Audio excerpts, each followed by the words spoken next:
हरे कृष्णा। आइए, good afternoon all of you. चलें पढ़ाते हैं।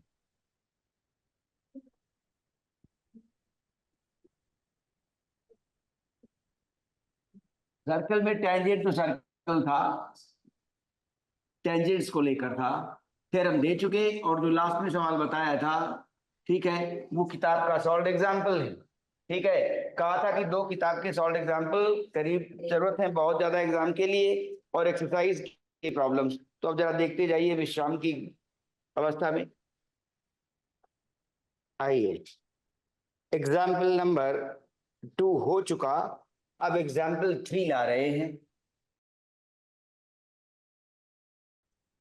और फिर एक्सरसाइज का सवाल लाएंगे। आप विश्राम में सवालों को सुनिए, देखिए, समझिए।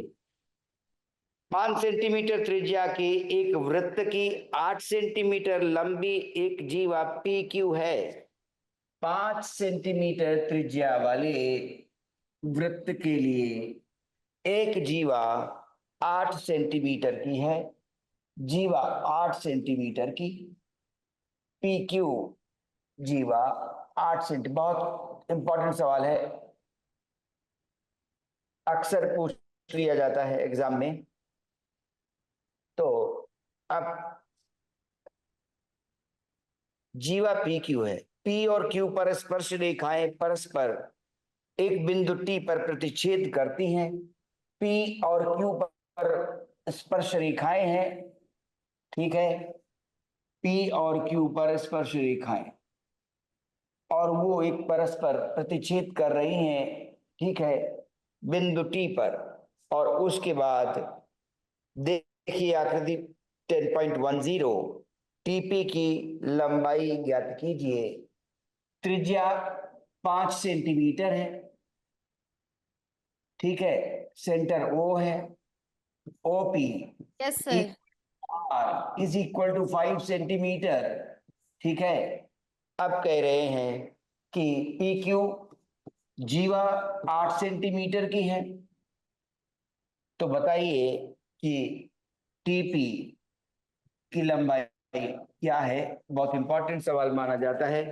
अब आइए देखिए, और इसके बाद का सवाल एक और। दो इंपॉर्टेंट सवाल बता चुके हैं, एक सॉल्व एग्जाम्पल है, एक एक्सरसाइज का है।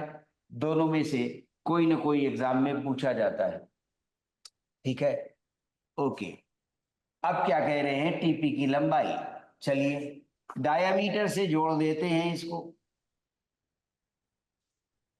जोड़ दिया, ठीक है, और ये यहां पर ओ सेंटर से मिला और ये इनका डायमीटर पूरा का पूरा जा रहा था। डायमीटर छोड़ देते हैं, चलिए, क्या था कि डायमीटर से जोड़ देते हैं, सेंटर तक लाते हैं। अब देखिए, इस पर अभी एक बार बात और हो चुकी है कि जब ऐसे रेखा को ज्वाइन कर देते हैं बाई बिंदु से ओ को, तो बीच में जो जीवा पड़ती है उस पे हम देखना चाहेंगे कि अगर यहां 90 डिग्री बनता है तो क्या ये भी 90 डिग्री है, ठीक। यस। तो ये देखना पड़ेगा, ठीक है। अच्छा, और पहले से ये पता है कि ओपी टेंजेंट टीपी के लिए लंब होगी। Tangent and radius at the point of contact are always perpendicular, ठीक है। ये बात होती है कि रेडियस हमेशा टेंजेंट के परपेंडिकुलर हुआ करती है, ध्यान रहे, ठीक है। अच्छा, अब चलें, टीपी की लंबाई कैसे ज्ञात हो सकती है, देखें जरा। चले, ये 5 है और ये कॉर्ड, तो पहले कॉर्ड पर ला रहे हैं पी एम, ठीक है।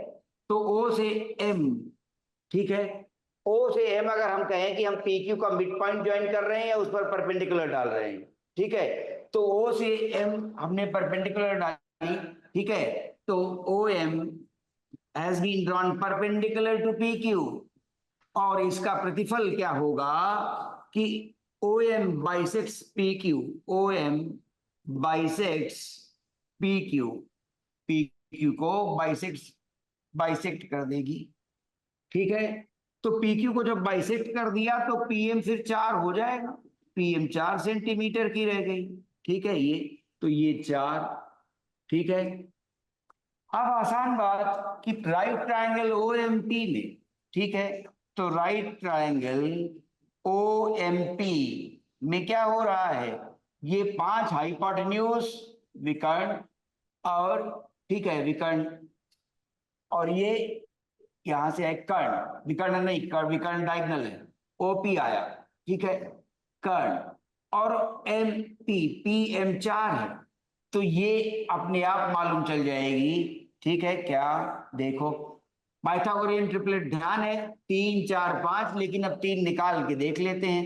5 square is equal to 4 square plus OM square, ठीक है, तो 25 minus 16 is equal to 9 is equal to OM square, तो OM बराबर 3, ये भी आ गया, OM 3 के बराबर आ गई।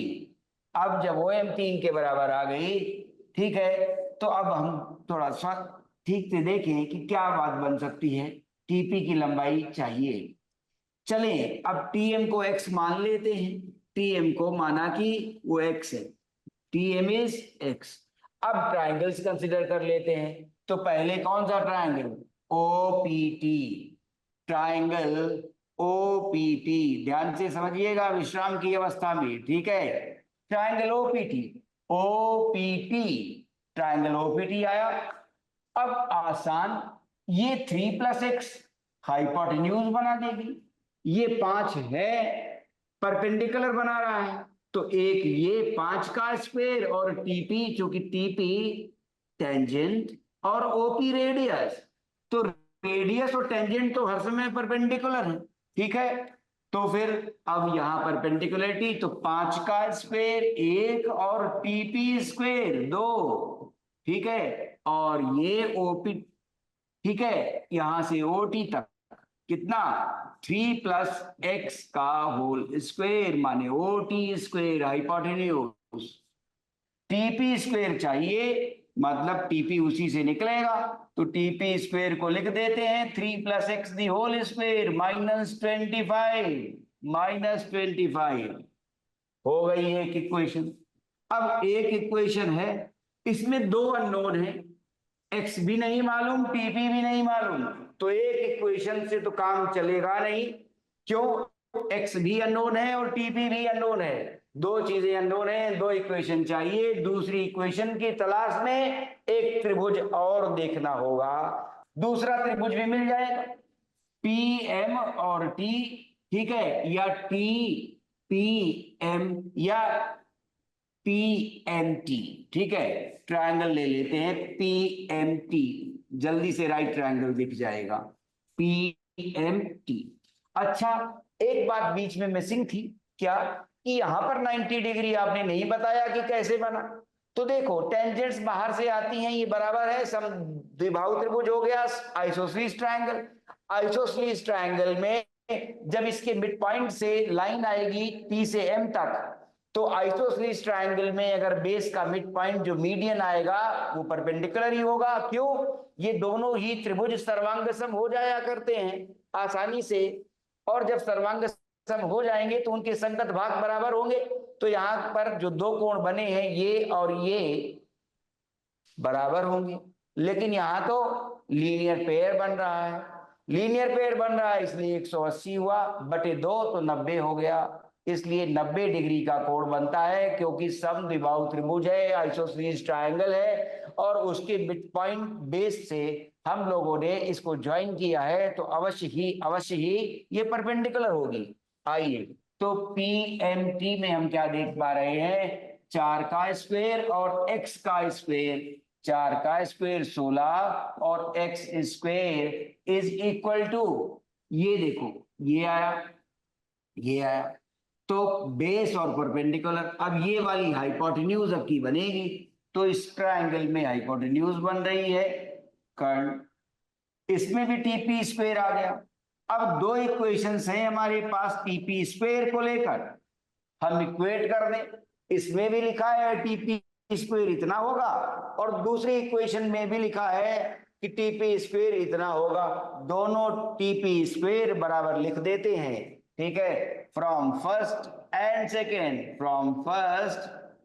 सेकेंड क्या होगा, 16 + x square is equal to this 3 + x the whole square, और साथ में -25। चलिए सॉल्व करें, एक्सपेंड कर दें ये स्क्वायर, तो 16 plus x square is equal to 9 plus x square plus 6x -25। ठीक है, एक्स स्क्वायर और एक्स स्क्वायर कैंसिल हुआ। ठीक है, और 16 में से 9 चले गए, 7 बचे, और इधर 25 है माइनस के, उधर चले गए 25 और 7 32 हो गए। ठीक है, फिर सुनिए, 16 9 इधर आए, 16 माइनस 9 7 हो गए, माइनस के 25 इधर लेफ्ट हैंड साइड आए 32 हो गए। ठीक है, इज इक्वल टू 6x। तो x का मान आ गया कितना, 32/6 आ गया, जो कि क्या है, 2 से काट दे, 16/3। x का मान आ गया 16/3। हमें टीपी की लेंथ चाहिए। ठीक है, टीपी स्क्वायर, अब टीपी x का मान आ गया तो ये इक्वेशन जटिल पड़ेगी, सरल इक्वेशन ये पड़ेगी टीपी का मान निकालने के लिए। ठीक है, इसमें सीधा x स्क्वायर मिल जाएगा, इसमें एक्सपैंड करना पड़ेगा, तो पहली वाली इक्वेशन से बचेंगे और ये 16/3 जो x का मान आया है दूसरी इक्वेशन में लेकर पहुंचेंगे। ठीक है, तो अब x इज इक्वल टू 16/3। ठीक है, इसको ले चल रहे हैं किसमें, इन सेकेंड, सेकेंड में ले गए तो क्या हो गया, 16 प्लस 16/3 का स्क्वायर माने 256/9 आ जाएगा, is equal to TP square हो गया।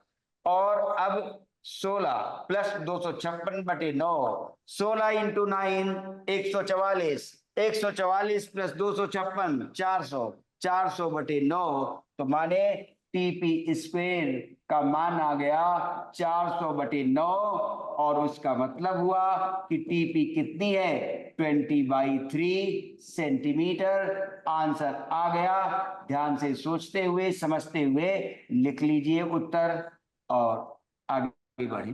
लिखिए, सवाल पूरा हो गया, बहुत बहुत इंपॉर्टेंट है एग्जाम के लिए, ध्यान से समझते हुए लिख लीजिए।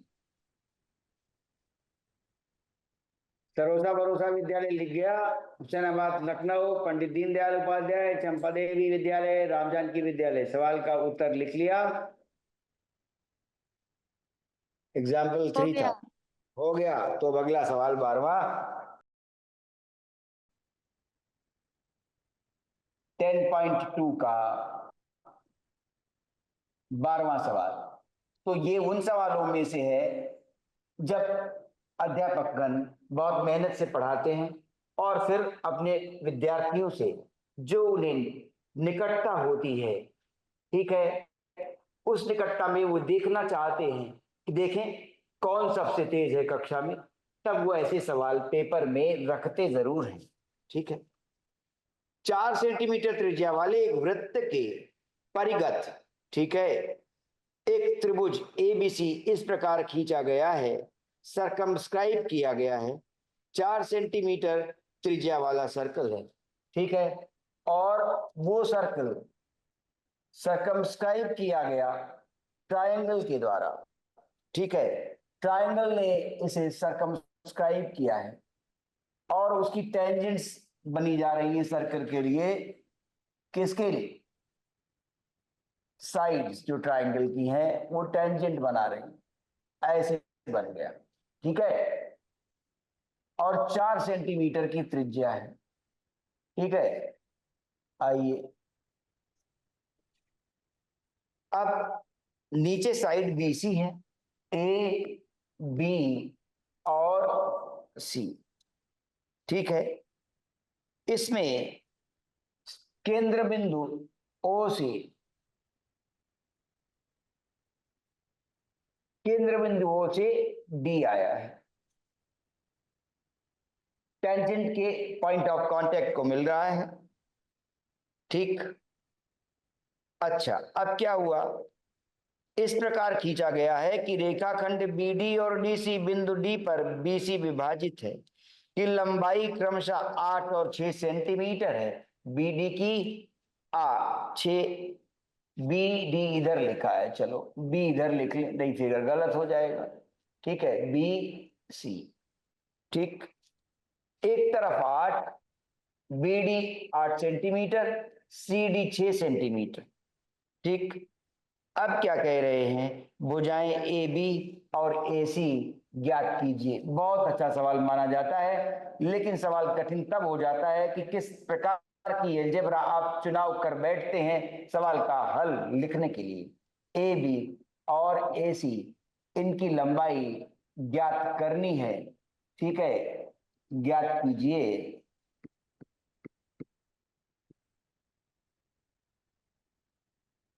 आइए अब देखिए कैसे सवाल को सरल और हल्का करें। पहले 6 और 8 एक्सटर्नल पॉइंट से टेंजेंट बराबर होती हैं, तो अगर ये 6 है तो D, ठीक है, ये D लिया, और ये E और F। एक्सटर्नल पॉइंट से टेंजेंट बराबर होती है तो जितनी CD है उतनी ही CE भी होगी, 6। एक्सटर्नल पॉइंट बी से जो टेंजेंट आई है BD तक वो 8 सेंटीमीटर की है, तो एक्सटर्नल पॉइंट इसी बी से F पर भी टेंजेंट आई है और उसकी लंबाई भी 8 होगी, क्योंकि एक्सटर्नल पॉइंट से टेंजेंट्स बराबर हुआ करती हैं। अब ए पॉइंट से ए ही टेंजेंट है और ए पॉइंट से ही एफ भी टेंजेंट है। एक्सटर्नल पॉइंट से बनी टेंजेंट फिर बराबर होंगी, तो अगर आपने ए ई को एक्स माना तो आप इसे भी एक्स ही मान सकते हैं, कारण दोनों बराबर होंगी। ठीक है, ये स्थिति। अब पहले ट्रायंगल एबीसी का एरिया चाहिए। ट्रायंगल एबीसी का एरिया चाहिए। ये हेरन्स फार्मूला की ओर लौटना पड़ेगा। हेरन्स फार्मूला 9th क्लास की ओर लौटना पड़ रहा है। क्यों? भुजाएं अननोन है, साइड्स आर अननोन। ठीक है, AC and BC in the sense that their one portion here AF is unknown, उसे हमने x माना है, इसलिए हमें अभी हेरन्स फार्मूला की शरण लेनी पड़ेगी। क्या हेरन्स फार्मूला याद है? देखिए याद आ रहा है कि नहीं, कई बार ये प्रैक्टिस कर लिया करिए। ठीक है, क्लियर? हेरन्स फार्मूला, आइए, S minus A, S minus B, S minus C. अब थोड़ा रफ्तार बढ़ाते हैं।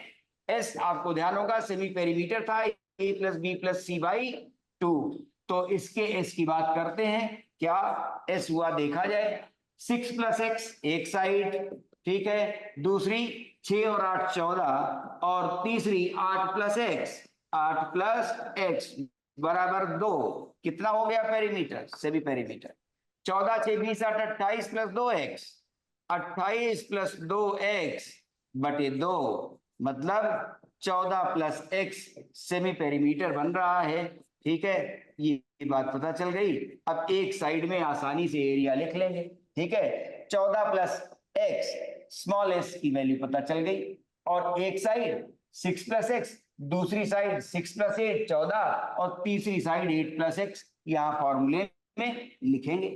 अब क्या हुआ कि ये ट्रायंगल का एरिया हम 3 भागों में बांट सकते हैं। इस ट्रायंगल का एरिया हम 3 भागों में बांटने जा रहे हैं, इसलिए हमने ओ ए ज्वाइन किया, ओ सी ज्वाइन किया, और क्या ओ बी भी ज्वाइन कर दिया, ज्वाइन कर दिया।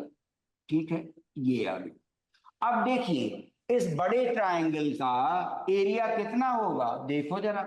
3 ट्रायंगल्स के बराबर ना, triangle A O C plus triangle B O C plus triangle A O B. ठीक है, ये 3 ट्रायंगल अगर मिल जाए तो बात बन जाएगी, और यहाँ की बात तो एस से बन चुकी है। एस निकाल चुके, इस तरफ के लिए बाएं छोर के लिए एस निकाल चुके। चलिए रख देते हैं values on the left hand side.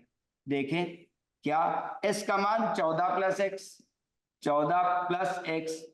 अगला 14 प्लस एक्स में से एक साइड घटेगी, तो 14 प्लस एक्स में से एक साइड घटेगी, क्या एस माइनस ए करना है, तो 14 प्लस एक्स माना और एक साइड पहली 6 और 8 14 ही मान ली, तो 14 प्लस एक्स में से क्या घटाया, ए, कौन सी साइड, बीसी, और वो कितनी है 14।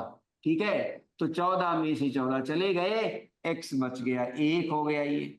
अब दूसरा s माइनस बी, फिर से s क्या है 14 प्लस एक्स माइनस बी, ये वाली साइड ले लेते हैं, 8 प्लस एक्स घटेगा तो -8, और -8 प्लस एक्स घटना है, एक्स और एक्स चला गया, 14 में 8 गया 6, 14 में 8 गया 6, ठीक है, ये एक्स ठीक से लिख दें, ठीक है, 14 में 8 गया 6, लास्ट बचा एस माइनस सी, एस कितना है 14 प्लस एक्स, और उसमें से 6 प्लस एक्स घट जाए तो -6 माइनस एक्स, एक्स और एक्स कट गए, 14 में 6 गया 8 बच गए।